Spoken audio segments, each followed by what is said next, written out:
Welcome to Medify. So let's start pathology. In pathology, we will today discuss about inflammatory mediators.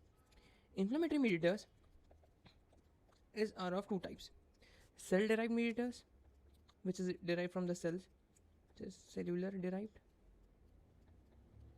and plasma-derived, which is derived from plasma, which is derived from plasma. The cellular derived are of two types: newly found, or newly synthesis. Second, pre-synthesis.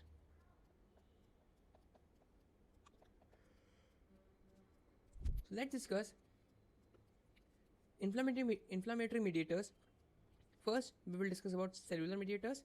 In cellular, we will discuss preform. So, preform mediators.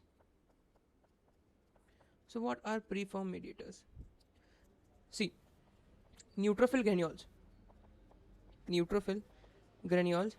There are mainly three preformed mediators. First, neutrophil granule. Second, serotonin और 5-HT. And third is histamine.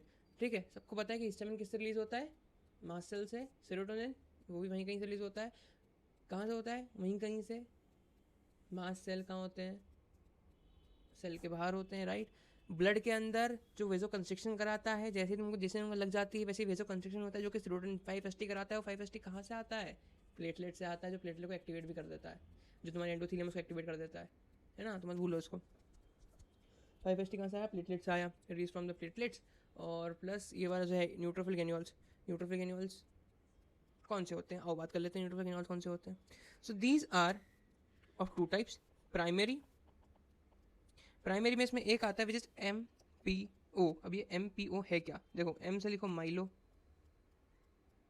ये लिखो M से Milo, P से लिखो पर और O से लिखो ऑक्सीडेज. माइलो पर ऑक्सीडेज एंजाइम. ये प्राइमरी न्यूट्रोफिल ग्रेन्यूल्स है, ठीक है. सेकेंडरी में आता है पहला लाइसोजाइम यानी कि जो तुम्हारा लाइसोसोम है उसका एंजाइम लाइसोजाइम होता है. लाइसोजाइम वो भी कौन सा enzyme? Elastase. Second enzyme lactoferrin, non specific collagen.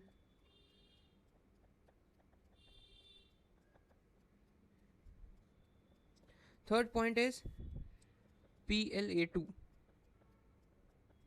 अब ये PLA2 क्या है? देखो, A2 तो कॉमन है, thromboxane A2, that's why A2 तो कॉमन है.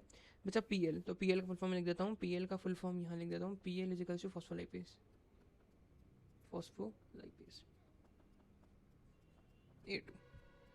ठीक है, फॉस्फोलाइपेज A2, PLA2 हो गया. और चौथा जो अपने पास है सेकेंडरी ग्रेन्यूल, वो है टाइप 4 कोलेजनेज.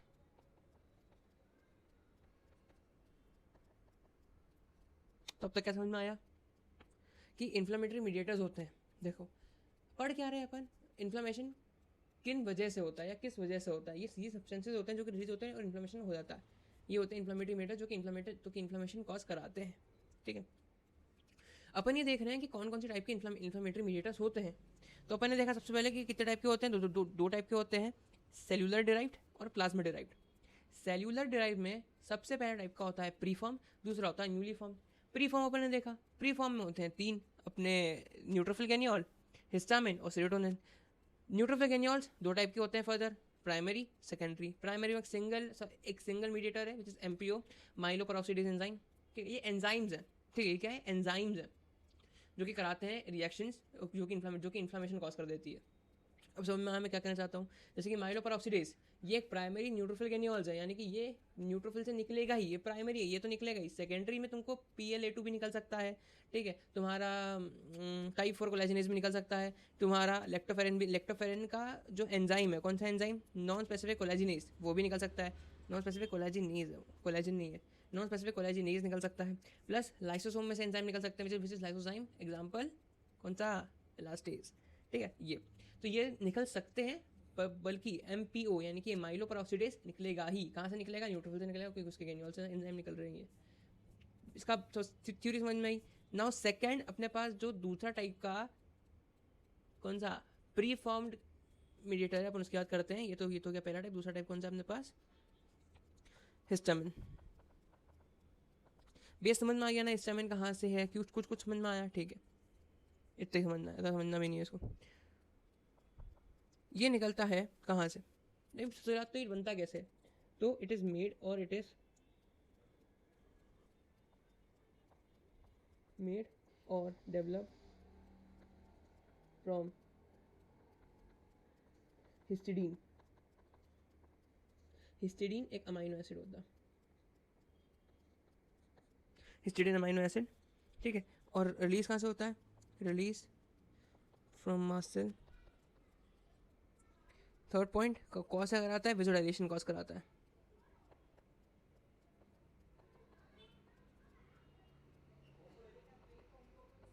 विजुअलाइजेशन कॉज कराता है। Now next last point of preform granules या preform mediators are serotonin.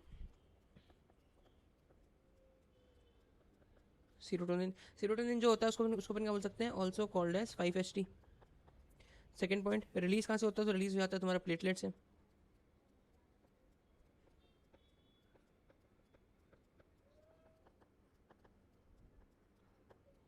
Release from platelet enterochromaffin cell.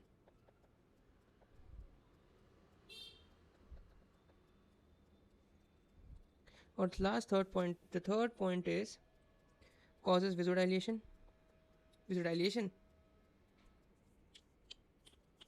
Serotonin 5-HT vasoconstriction कराता है, विजुअलाइजेशन नहीं कराता, so it causes वेजो constriction.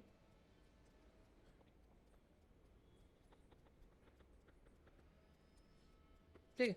Now next we discuss about preform हो गया, अब बात करते हैं न्यूली सिंथेसिस की या newly form mediator. Newly form mediator में सबसे पहला आता है अपने पास नाइट्रिक ऑक्साइड, NO। NO क्या कराता है भैया, पता होना चाहिए कि NO जो होता है वो तुम्हारे विजुअलाइजेशन में काम आता है, ठीक है, वो तुम्हारे प्लेटलेट को एग्रीगेट कराता है, दूसरी चीज़। और तीसरा चीज़ ये ल्यूकोसाइड रिक्रूटमेंट में काम आता है, यानी कि ल्यूकोसाइड को बढ़ाता है ब्लड के अंदर। और इंपॉर्टेंटली ये होती है लाफिंग गैस। समझ आ रहा है, लोग बोलते हैं ना हंसने से खून बढ़ता है, दैट्स व्हाई NO लो खून बढ़ेगा, क्योंकि लाफिंग गैस है। नॉर्मली NO तुम देखोगे हाउसफुल में लास्ट सीन में जब वो प्रिंस और ये सब हंसते रहते हैं ही करके, तो वो लाफिंग गैस ही रहती है जिसमें लोग हंसते रहते हैं, है ना। तो बात करते हैं अपन NO की, नाइट्रिक ऑक्साइड लिख ही देता हूँ, नाइट्रिक ऑक्साइड बाद में भूल जाओ, है ना। प्रोड्यूस कहाँ से हो रहा है, L-आर्जिनिन से। L-आर्जिनिन क्या है, एक अमाइनो एसिड है, और कौन सा एंजाइम है,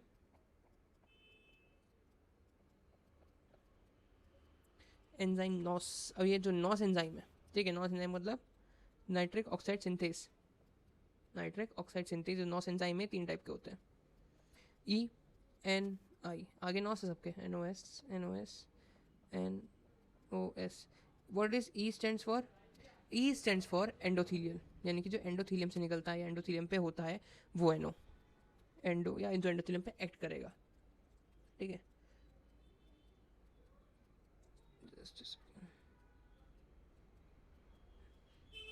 जो एंडोथीलियम पे एक्ट कर सकता है, ये भी हो सकता है endothelium. N is for neuronal and I is for inducible, जो कि इंड्यूस करा जा सके, NO इंड्यूसेबल, ठीक है। सो ENOS, NOS, INOS। नाउ जो I वाला है उसको अपन लाते हैं फटाफट, वो इंड्यूस होता है, और कब इंड्यूस होता है, ड्यूरिंग इन्फ्लामेशन। तो अपने काम का तो यही है, क्योंकि जब इन्फ्लामेशन होगा तब ये सब इंड्यूस हो जाएगा, है ना। और इसका जो फंक्शन होता है वो यहाँ लिख देता हूँ फटाफट। फंक्शन सबसे पहला सबसे इंपॉर्टेंट विजुअलाइजेशन कॉज करता है। सेकंड पॉइंट, रिड्यूस करता है प्लेटलेट एग्रीगेशन को, reduce platelet aggregation. And third point is increase leukocyte recruitment.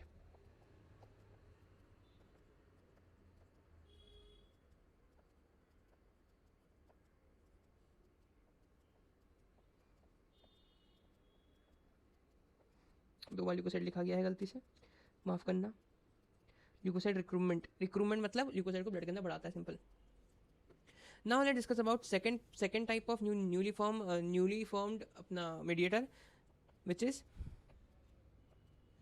Chemokines जो होती है भैया, उस पर ऐसा शॉर्ट नोट छपता है, इसलिए कीमोकाइन को ढंग से एक बार देख लो फटाफट। कीमोकाइंस जो होते हैं वो अलग अलग टाइप के होते हैं। Chemokines chemokines. कीमोकाइंस जो होते हैं ये आई नहीं है, हाँ याद रखना, कीमोकाइन से बचिए। कीमोकाइन जो होते हैं वो कीमो अट्रैक्टेंट होते हैं। क्या होते हैं?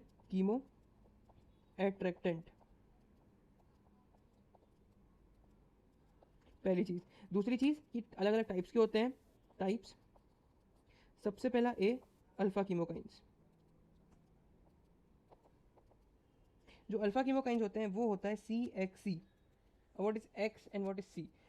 सी, सी और एक्स। अब सुनना ध्यान से कि सी और सी क्या होता है और तुम्हारा जो एक्स है वो क्या होता है। एक्स है अमाइनो एसिड। एक्स क्या है? X is what? X is amino acid. Amino acid. और कौन सा अमाइनो एसिड? Cysteine residue. जो सिस्टीन अमाइनो एसिड होते हैं उसका रेसिड्यू अमाइनो एसिड। ठीक है? नहीं, जो सी है ना, C, C cysteine residue, yes. C is cysteine residue and N is any amino acid. Any amino acid. Yes, this is the point. C is cysteine residue, cysteine residue, and X is amino acid. Now let's we discuss alpha chemokine में सबसे पहले आता है neutrophil. Neutrophil. और alpha chemokines में आता है example interleukin 8। ठीक है? Next type beta beta chemokines. Beta chemokines जो होते हैं वो होते हैं सीसी। देखो, एक्सेप्ट न्यूट्रोफिल, क्योंकि न्यूट्रोफिल तुम्हारा अल्फा कीमोकाइंस में आ गया है। Except neutrophil, except neutrophil, eotaxin, MCP, monocyte chemotaxin protein, RANTES जो कि लिम्फोसाइट्स का होता है। ये सारे देखो, जो जो चीज़ें न्यूट्रोफिल्स के लिए होती है वो जाती है कहाँ पे? अल्फा कीमोकाइंस में। ठीक है? यानी कि अब तुम देखना न्यूट्रोफिल कहाँ आता है? एक्यूट में, एक्यूट इन्फ्लामेशन में। तो जितनी भी एक्यूट इन्फ्लामेशन की चीज़ होगी वहाँ पे कौन से कीमोकाइंस एक्टिव होंगे? वहाँ कौन से कीमोकाइंस एक्टिव मीडिएट करेंगे? Alpha chemokines. राइट? अब बात कर रहा है ये इयोसिनोफिल की। ठीक है? इयोसिनोफिल इज करेक्ट फॉर एलर्जी, जहाँ तक मैं सही हूँ। ठीक है? तो एलर्जी के लिए क्या होगा? जितनी भी एलर्जी रिएक्शन होगी उसमें उसमें कौन सा कीमोकाइन एक्टिव होगा? बीटा कीमोकाइन एक्टिव होगा। ठीक है? तो यही सारी कहानी है। एग्जाम्पल, ये किस में एक्टिव होता है बीटा कीमोकाइंस? इयोटेक्सिन, जैसे कि इयोटेक्सिन जो कि किस में होता है? फॉर इयोसिनोफिल। नेक्स्ट इज रेंटिस जो कि तुम्हारे लिम्फोसाइट्स में आता है। इनका काम क्या है? तो इनका मेन काम है इन्फॉर्मेशन कराना। यस, इन्फॉर्मेशन को रोकना। इनका मेन इन्फॉर्मेशन कराना है। याद रखना, मत बोलना कि तुम एग्जामिनर को जाकर बोला कि इन्फ्लेमेटरी मीडिएटर्स जो होते हैं एग्जामिनर वो इन्फ्लेमेशन रोकते हैं, वो तुमको वहीं जूता मारना शुरू कर देगा। देन अगला is gamma chemokines. Gamma chemokines is only C, no X, no double C, only C. ये सिलेक्टिव होते हैं भैया, सिलेक्टिव होते हैं, सिलेक्टिव फॉर लिम्फोसाइट्स। कुछ ही लिम्फोसाइट्स के लिए एक्टिव होते हैं। ठीक है? लिम्फोटेक्टिन बोलते हैं। क्या बोलते हैं? लिम्फोटेक्टिन बोलते हैं। Selectively for lymphocyte, lymphocyte.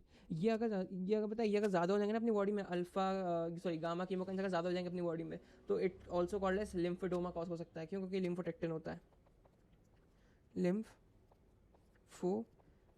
होता है। तो अगर कहीं पे ऐसी कंडीशन है जहाँ पे बहुत सारे लिम्फोसाइट्स प्रेजेंट है, बी और टी लिम्फोसाइट बहुत सारे प्रेजेंट है, तो ये क्या करेगा? ये सारे लिम्फोसाइट्स को अपनी तरफ खींच लेगा, क्योंकि लिम्फोटेक्टिन है, अट्रैक्ट करेगा, अपनी तरफ खींच लेगा और एक ट्यूमर फॉर्म कर देगा, लिम्फो ट्यूमर जैसा फॉर्म कर देगा। Next and last is CX3C chemokines. ये लास्ट कीमोकाइन है, जिसे डेल्टा कीमोकाइन बोल सकते हैं इसको अपन। ये फॉर मोनोसाइट होता है। किसके लिए होता है? फॉर मोनोसाइट और टी सेल्स। ठीक है? नाउ ये लास्ट कहानी थी भैया। अब सुनो एक छोटा सा पार्ट। ठीक है? सेलुलर डिराइव में आती है एक छोटी सी कहानी होगी। ये यहाँ पे तुम्हारा न्यूलीफॉर्म प्रीफॉर्म खत्म हो गया। ठीक है? एक छोटी सी कहानी है यहाँ पे ए की। बताऊंगा ए क्या है। ए की कहानी है, उसके बाद तुमको पढ़ना है प्लाज्मा टाइप और तुम्हारा खत्म नहीं। एक क्लास टॉपिक है तुम्हारे पास, एक्यूट फेज रिएक्टेंट, जिस पर क्वेश्चन आता है 5 नंबर का, बस खत्म। इन्फॉर्मेटिव मीडिएटर्स इतने ही है। सबसे इंपॉर्टेंट कहानी अपने पास ए। 5 नंबर का क्वेश्चन यूनिवर्सिटी अगर तुम्हारा 10 नंबर का बनाती है, यूनिवर्सिटी 10 नंबर में भी आता है A. What is A metabolite? A metabolite is arachidonic acid, arachidonic acid. ठीक है? फॉर सपोज ये सेल मेम्ब्रेन, तुम्हारी सेल मेम्ब्रेन है। एक बार को मैंने मान लिया कि तुम्हारा कुछ ना कुछ बैक्टीरियल का इन्फेस्टेशन या बैक्टीरिया का इन्फेक्शन हुआ है, तुम्हारे सेल को बैक्टीरिया ने इरिटेट कर दिया, मतलब उसके पास आ गया, तुम्हारा सेल इरिटेट हो गया। उसने अपनी कहाँ से, उसने अपनी अंदर से फॉस्फोलाइपेज भेजा, कहाँ पे, मेम्ब्रेन पे। कहाँ भेजा, मेम्ब्रेन पे भेजा। तो सेल मेम्ब्रेन पे आया फॉस्फोलाइपेज A2, और फॉस्फोलाइपेज A2 ने कौन आया, फॉस्फोलाइपेज A2 आया, जो कि क्या है अभी बताया था मैंने ग्रेस के लिए, सॉरी, आर्किडोनिक एसिड मेटाबॉलिज्म। सो सेल मेम्ब्रेन पे आता है अपना फॉस्फोलाइपेज A2, फॉस्फोलाइपेज A2 वो जाता है सेल मेम्ब्रेन पे, और वहाँ से निकलते हैं आर्किडोनिक एसिड। आर्किडोनिक एसिड जो होते हैं उसमें लगता है अगर कॉक्स और लॉक्स, दो एंजाइम होते हैं कॉक्स और लॉक्स। अगर कॉक्स आता है, जस्ट सेकेंड, हाँ, अगर कॉक्स आता है तो क्या होगा, तुम्हारा बनेगा PGG2। क्या बनेगा, PGG2। प्रोस्टाग्लैंडिन वाली चीज़ें बनेगी सारी, प्रोस्टाग्लैंडिन G2, प्रोस्टाग्लैंडिन H2। ये दोनों क्या है भैया, ये दोनों है तुम्हारे प्रीकर्सर बोल सकते हैं, इमैच्योर प्रोस्टाग्लैंडिन बोल सकते हैं। क्या बोलते हैं इनको, इमैच्योर प्रोस्टाग्लैंडिन या फिर प्रीकर्सर्स ऑफ प्रोस्टाग्लैंडिन। हाँ, लेकिन अगर तुमको लॉक्स एंजाइम यानी कि लाइपोक्सिनेज एंजाइम मिलता है आर्किडोनिक एसिड को, तो बन जाता है तुम्हारा 5-HPETE। देखो लाइपोक्सिनेज वाली कहानी अपन पूरी पढ़ेंगे, पहले अपन ये पढ़ खत्म कर देते हैं, कौन सी, कॉक्स वाली, साइक्लोऑक्सीजिनेज। देखो जैसे अपन फर्दर आगे बढ़ते जाएंगे तो अपन ये भी पढ़ेंगे कि कॉक्स भी दो टाइप के होते हैं, कॉक्स 1 और कॉक्स 2। ये अपन किस में पढ़ेंगे, तो ये अपन पढ़ेंगे फार्मा में अपन पढ़ेंगे कॉक्स 1 और कॉक्स 2 एंजाइम होते हैं, और ये उनके इनहिबिटर्स भी होते हैं। ठीक है, तो अपन ये फार्मा में पढ़ेंगे, किस में पढ़ेंगे, ऑटोकॉइड में पढ़ेंगे। अगर तुमको लेक्चर देखना तो लेक्चर अगर डाला नहीं तो डल जाएगा, तो डल ही गया होगा अब तक। ऑटोकॉइड में है शायद 3rd या 4th लेक्चर है। ठीक है, सो साइक्लोऑक्सीजिनेज एंजाइम आएगा तो प्रोस्टाग्लैंडिन वाली कहानी शुरू हो जाएगी। प्रोस्टाग्लैंडिन में सबसे पहले PGG2, PGH2 डिवाइड हो जाएगा 3 पार्ट में, मतलब 3 चीज़ों में डेवलप हो जाता है। पहला थ्रोम्बोक्सिन A2, दूसरा PGI2 को प्रोस्टासाइक्लिन भी बोला जाता है, PGE2 और PGD2। थ्रोम्बोक्सिन A2 किस काम में आता है, तो वेसो कंस्ट्रिक्टर होता है, पहली बात। दूसरी, प्रमोट करता है प्लेटलेट एग्रीगेशन को। किसको प्रमोट करता है, प्लेटलेट एग्रीगेशन को, मतलब ये खून को यानी कि अपने ब्लड को कोई भी लीजन से बाहर जाने में रोकता है। कैसे रोकेगा, देखो सबसे पहली बात क्या लिखा है, वेसो कंस्ट्रिक्शन यानी कि ब्लड फ्लो कम कर देगा, पहली चीज़। दूसरी चीज़, जो कम फ्लो ब्लड है उसमें यानी कि ब्लड का वॉल्यूम, यानी कि जो वैसल है उसका वॉल्यूम कम हो गया, क्योंकि तुमने कंस्ट्रक्ट कर दी वैसल। अब जो वॉल्यूम पहले से ही कम है, तुमने उसमें प्लेटलेट को एग्रीगेट करवा दिया, प्लेटलेट को एग्रीगेट करवा दिया, तो उससे क्या होगा, उससे वॉल्यूम और कम हो जाएगी। ठीक है, तो ब्लड फ्लो को पूरा रिड्यूस कर देता है थ्रोम्बोक्सिन A2। देन प्रोस्टासाइक्लिन या PGI2, सो ये वेसोडाइलेटर होता है। ठीक है, इनहिबिट करता है प्लेटलेट एग्रीगेशन को। And the last is PGD2 and PGE2, in which PGE2 जो होता है वो नॉर्मली एक्ट करता है as vasodilator and increase the vascular permeability. And secondly the PGD2 is vasodilator, increase vascular permeability. And third, it is leukocyte chemotaxis, यानी कि leucocyte को भी अट्रैक्ट करता है अपनी तरफ।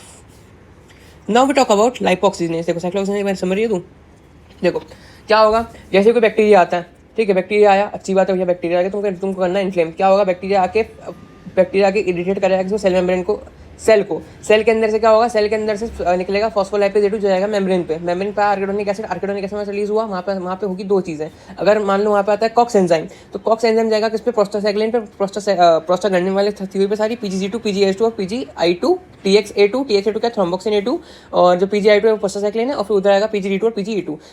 इन तीनों सेक्शन में सिर्फ एक ही है वेसो कंस्ट्रिक्टर विच इज TXA2, जो कि प्रमोट करता है प्लेटलेट को एग्रीगेट होने में। बाकी दोनों जो होते हैं वो वेसोडाइलेटर होते हैं। प्लस जो तुम्हारा PGD2 है उसमें एक स्टोरी एक और इंपॉर्टेंट है कि वो क्या करता है, वो ल्यूकोसाइट कीमोटैक्सिस करता है, मतलब ल्यूकोसाइट्स का अट्रैक्ट करवाता है। समझ में आ गया। नाउ लेट्स टॉक अबाउट लाइपोक्सिजिनेज और लॉक्स एंजाइम, जो कि किस पे जाएगा, तुम्हारे आर्किडोनिक एसिड पे जाएगा। अगर लॉक्स एंजाइम आर्किडोनिक एसिड पे आता है तो वो फॉर्म करता है 5-HPETE। 5-HPETE पे आता है 5 लॉक्स एंजाइम। क्या आता है, 5 लॉक्स एंजाइम। 5 लॉक्स एंजाइम जो होगा वो आएगा, वहाँ वो बन जाएगा ल्यूकोट्रिन A4। ल्यूकोट्रिन A4 जो होता है वो इमेच्योर होता है, वो डेवलप होता है ल्यूकोट्रिन B4, C4, D4 और E4 में। जो B4 होता है वो कैसा होता है, कीमोटैक्टिक होता है, पहली चीज़। दूसरी, सेल एडहेरेंस को बढ़ाता है। किसको बढ़ाता है, सेल एडहेरेंस को बढ़ाता है। एंड नेक्स्ट चीज़, जो C4, D4 और E4 है, जो C4, D4 और E4 है, ये वेसो कंस्ट्रिक्शन होता है, पहली चीज़। दूसरी, ब्रोंकोस्पाज्म को कराता है। और तीसरा, ये वेस्कुलर परमेबिलिटी को बढ़ाता है। किसको बढ़ाता है, वेस्कुलर परमेबिलिटी को बढ़ाता है, वेस्कुलर परमेबिलिटी को बढ़ाता है। इन सब में एक पॉइंट और होता है जिसको अपन ऐड करना चाहिए, SRSA। क्या है, SRSA? SRSA फुल फॉर्म होता है स्लो रिएक्टिंग सब्सटेंस एनाफाइलेक्सिस। ठीक है, और कराता क्या है, स्मूथ मसल माइटोजन। माइटोजेनेसिस, जो स्मूथ मसल जो होती है, जो कि मतलब डिग्रेड होने लगती है, अगर SRS ए एक्सपेक्ट करने लगेगा तो वो रीगेन होने लगती है, स्मूथ मसल माइटोजेंस, मतलब बोलना इंपॉर्टेंट है। उसके बाद बात करते हैं कि अगर यहाँ पे 5 लॉक्स ना होके 12 लॉक्स होता, क्या होता? 12 लॉक्स,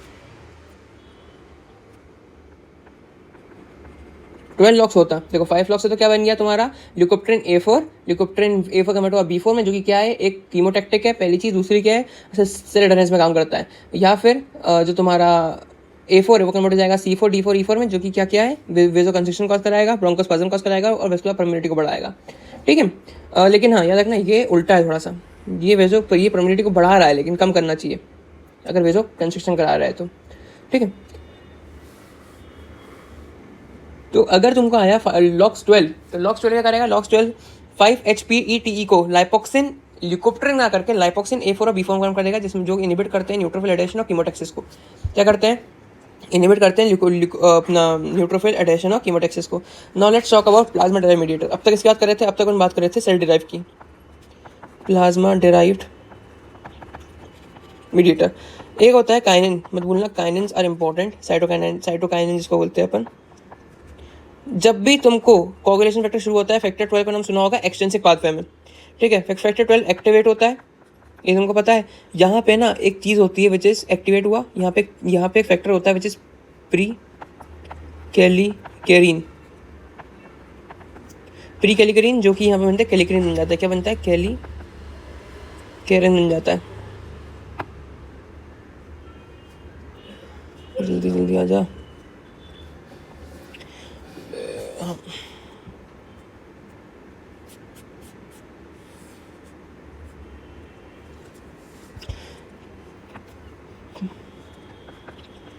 कैलिकरीन बन जाता है। हाँ, तो प्री कैलिकरीन से कैलिकरीन बन जाएगा। जो कैसे बनेगा? जब तुम्हारा 12 फैक्टर एक्टिवेट उस पर एक्ट करेगा तब बनेगा। अभी जो कैलिकरीन है ना, ये पता क्या करता है?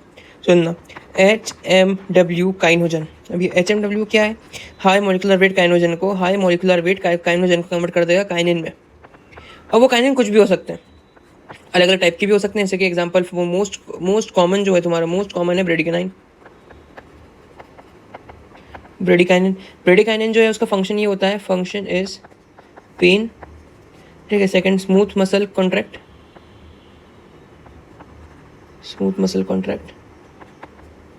And third is increase vascular permeability.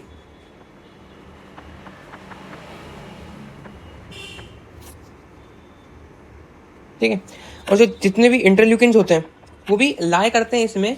ठीक है, जो भी इसमें लाई करते हैं, जैसे कि तुम्हारा इंटरल्यूकिन 8 हो गया, इंटरल्यूकिन 12, इंटरल्यूकिन 17, सब इसमें लाई करते हैं। ये होगी कहानी तुम्हारी किसकी? प्लाज्मा डिराइव मीडिएटर्स की।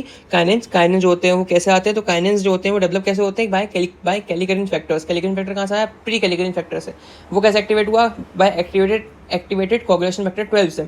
ठीक है, जिसमें फिर HMW काइनोजन से कन्वर्ट हो गया काइनिन में।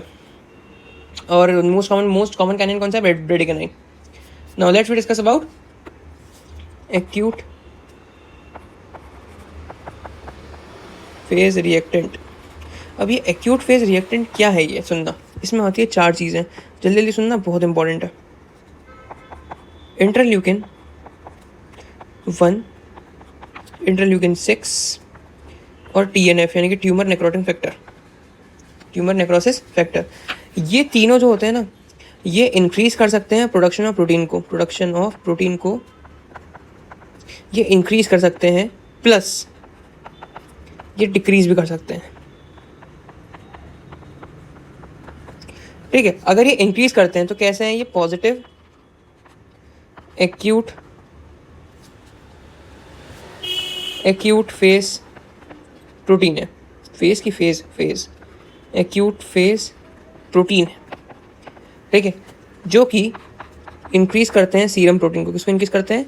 सीरम प्रोटीन को इंक्रीज करते हैं। ठीक है, इसको अपन बोलते हैं AFP, पॉजिटिव AFP।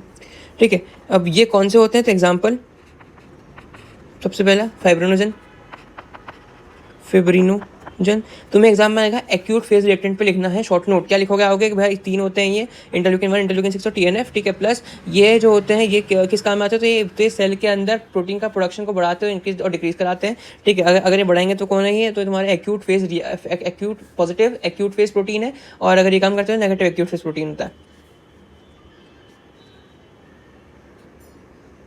फेस है एक्टिव फेस। फिब्रिनोजन जो कि तुम्हारे ECR को एलिवेट करता है।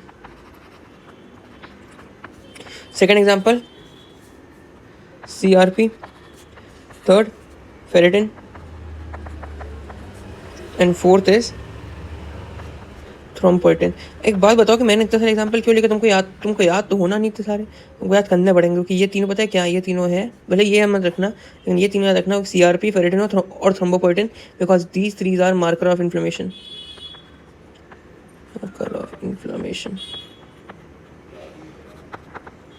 ठीक है। तो भैया ये सारी कहानी होगी जब प्रोटीन बढ़ेगा, अगर मान लो प्रोटीन कम हो गया तो दीज आर नेगेटिव AFP, ठीक है, विच डिक्रीज एल्बुमिन, ठीक है, जो कि सीरम आयरन को क्या करेंगे, रिड्यूस कराते हैं, रिड्यूसेस सीरम आयरन। एग्जाम्पल में यहाँ आएगा ट्रांस थायराइडिन।